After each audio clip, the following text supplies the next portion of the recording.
talk a little bit about that. So on a basic level, our products focus on the individual, so on the IT administrators, the IT professionals who work with technology each day.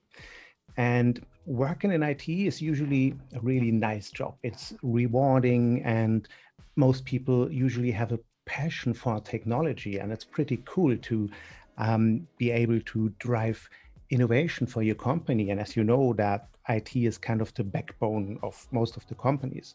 But working in IT is also very hard because of the constant changes. And when the business is going to change, the IT needs to change too.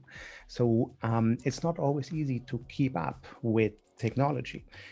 And if you look at a typical company that exists for a couple of years, you have a very mixed environment. You have like, I don't know, 20-year-old storage arrays, and right next to it is like hyper-converged software-defined whatever.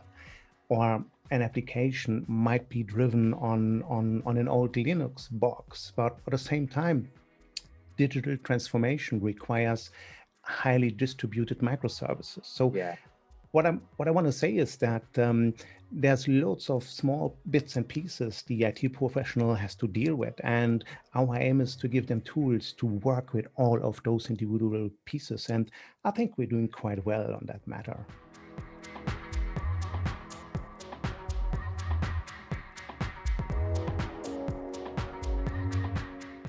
I mean, obviously in the beginning, it was a shock for most, right? Because outside from very few people inside that incident team, no one knew exactly what happened, what was the impact, the outreach, etc.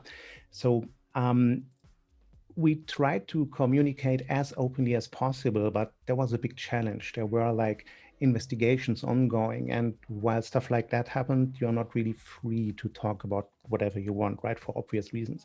Yes.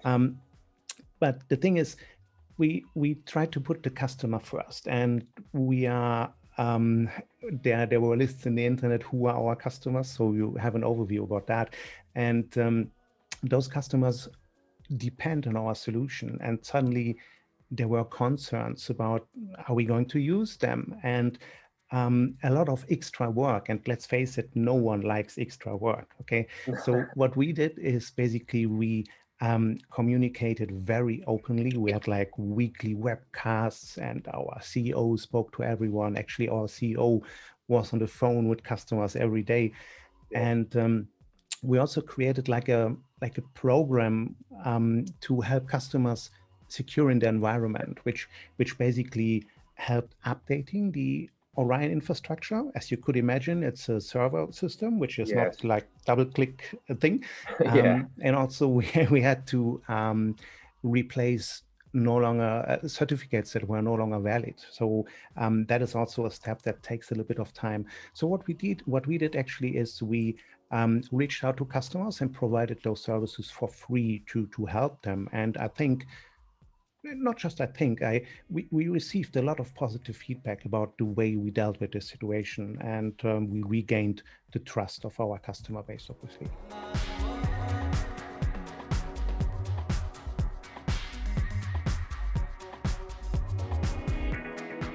The thing is that software development, like many other things, is based on best practices, right? Yes. And best practice is kind of result of a very long trial and error phase. You do stuff and something doesn't work, you try it in a different way. Oh, this works perfect, that makes it best practice. And best practice is something that's easy to follow, fail safe, and just works fine.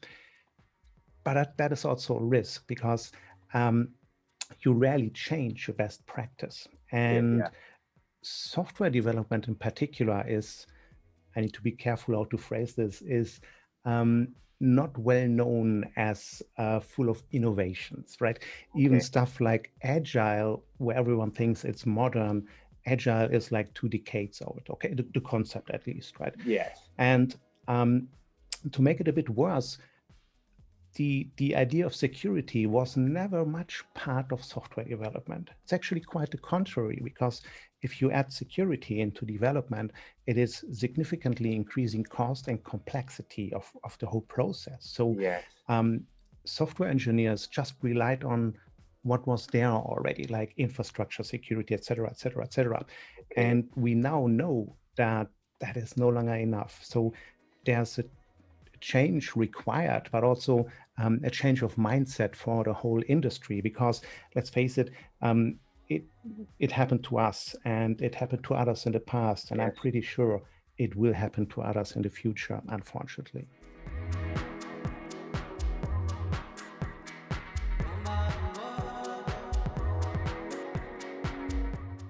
Security needs to be part of each step in the software design process, right? So if you think a little bit back, standard security, not so much about software development, we had this perimeter thinking, right? We had our walled garden, and everything outside was bad, everything inside was fine. That worked for a while, but it's no longer a valid concept. So instead, we need to switch to what is called zero trust. Maybe not everyone knows what that is. Zero trust means you should always consider that you have been breached, right? So even if someone inside your network, it's the danger is already there. So instead, what you do is you mitigate or lower the impact that could be possible, right? And that is obviously something that could fit into the development process too. But the challenge there is kind of to find a sweet spot between enhanced security and to make life not unnecessarily complex for the actual developer. That is definitely something that's important. But also what we suggest is that each company, not just software development jobs, but each company should have a look at their supply chain. So they should talk to the vendors, to the contractors, to external, like temporary employees, whatever, and have a discussion where could be weak spots over there.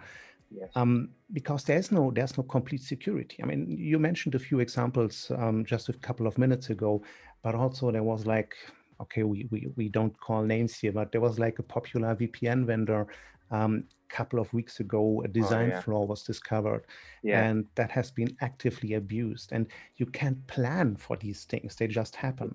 But what you can do is minimize the possible impact such a situation has.